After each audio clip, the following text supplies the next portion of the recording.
Do you have chronic pain? Do you have an autoimmune disease that causes severe pain? Or do you have just pain and stiffness? If this is the case, I will show you 10 exercises to help manage your pain. Okay, so a little warning, this is very basic. This is for people that are first starting their journeys of chronic pain and an autoimmune disease where you can barely move. So now I usually put my hands on my hips. You don't have to, you can have them hanging down the side. And what you're doing is very small, like hula hoops. So you're just rotating very, very small little hula hoops. To start with, do 10 in one direction and then do 10 in another direction. Now, I have been doing this for 3 years. So I usually now count to 30 and I do it 2 times over the course of the day. It really does help with the back and the hips. And I do this probably every day, 2 to 3 times. If I'm out driving my vehicle and I drive for more than an hour, sometimes I'll stop at the side of the road or when I get into a parking lot, and I will do this on a really regular basis. So now when you're first starting out, there's no way you're going to be able to reach far down. So from the waist, I want you to just bend as far as you can. And if this is all you can do, hang your arms and just count to 10 to start with. And then the next day, count to 20.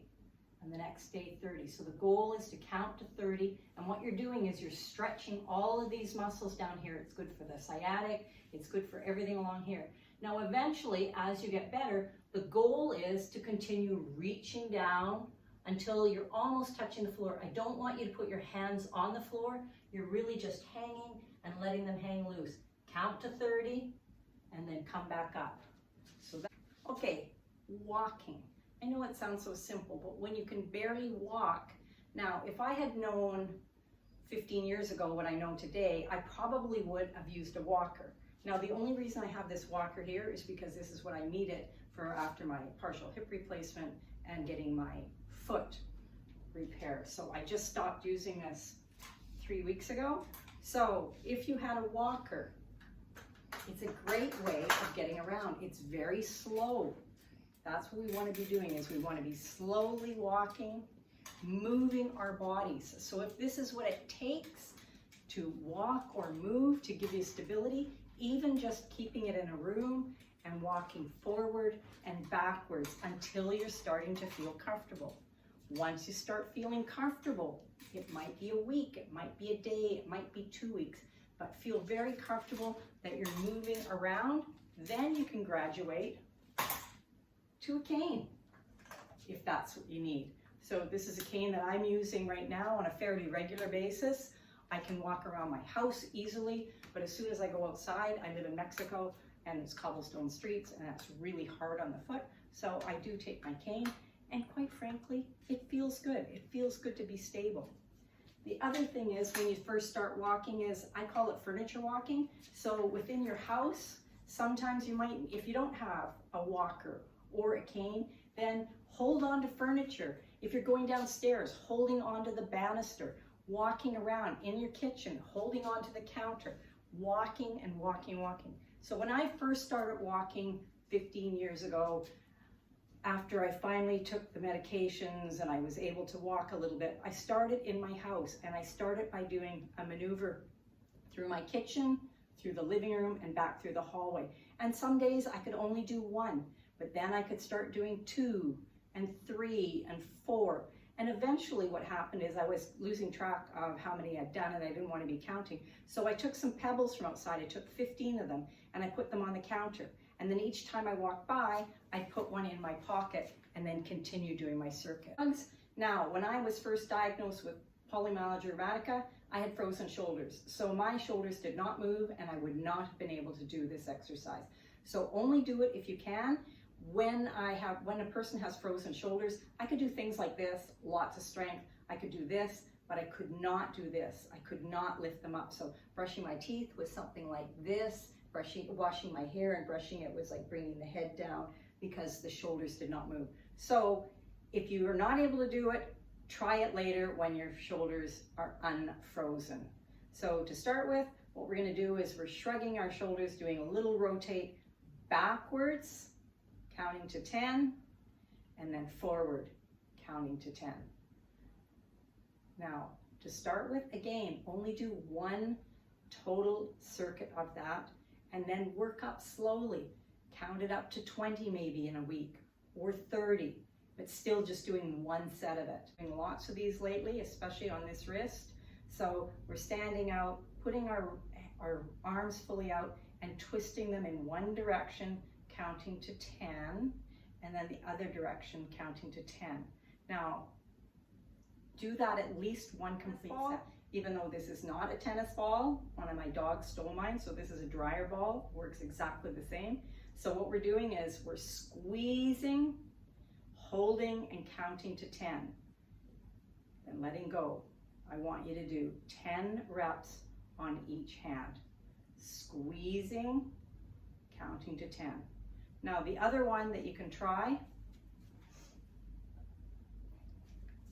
is, I'm not sure what these are called.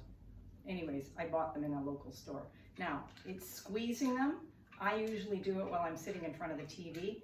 Now, I'll show you something interesting. I could not use this wrist. I was only allowed 2 weeks ago to start using it. So I could not squeeze it, and I'm still having a difficult time squeezing. But what I did do to teach myself how to get this arm stronger is I squeezed this one, put my wrist around it, held it for 10 seconds, and then slowly let it out. So this is increasing, and I can start, I'm not as good as the right hand yet, but it's getting there, considering that 2 weeks I could not do this at all. So it's exercising and it's repeating it and repeating it to get our bodies moving again. Don't use any weights, just curl your arms up slowly and let them down. Do 10 reps, let them down. Very nice and slow, so you're concentrating on that bicep and letting them down. Do 10 reps and try to do 2 sets, but if you only get 1 set done, that's totally head twist. Now, lots of us get very sore necks, whether it's from whiplash, an accident. The Polymyalgia Rheumatica causes severe inflammation in the neck, as well as giant cell arteritis. So these are exercises that will help mitigate that. And the first thing we're going to do is we're going to do what's called head twists. So it's turning your head and looking over one of your shoulders and counting to 10. Then slowly bring it back around. Look over your other shoulder and count to 10.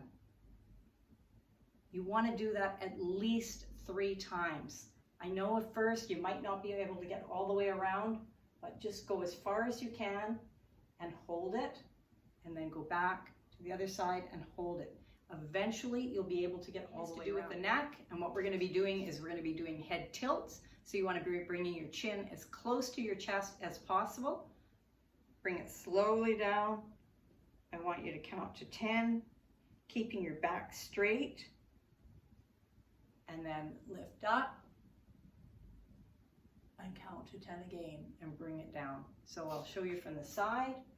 We're bringing our chin all the way, or as close as we can, to the chest, count to 10, and then slowly bring it up and look back and putting it back as far as you can and counting to 10 and bringing it down. And again, you want to be doing this 3 sets of this minimum, or 10 times, like just get your neck moving. Okay, number 10. The last of the exercises is again with our neck. This one is a harder one to do. This one is probably the one that helped my neck the most, and it's really weird because what you want to do is when you're doing it, you'll tend to move your shoulders up. So what you want to do is keep your shoulders relaxed, and what you're doing is you're bringing your ear towards your shoulder and stretch it as far as you can without, what we try to do is like, oh, I can get my ear to my shoulder. No, we want to keep your shoulders relaxed and your ear come down and stretch, and again count to 10, and then slowly move it up and do it to the other side and count to 10. So that's it. 10 tips on exercises to help manage our pain. I will be doing a follow-up next week on sort of part 2. It's more advanced. It's more what I'm doing on a regular basis. These are the exercises that I started for the first 2 years of my pain management, and when I had my back broken, and again when I first started doing exercises 3 weeks ago when the doctor okayed that I could slowly start walking and using my walker. These are the exact exercises that I used. I mean, it was very difficult to get out of bed with basically the whole left side of my body broken. And even now, I'm having a difficult time getting up off the floor. If I get down on the floor to do a plank, I'm now doing those, and I will show those next week. But it's difficult for me because this wrist still does have a fair amount of pain to it. So thank you very much. Namaste.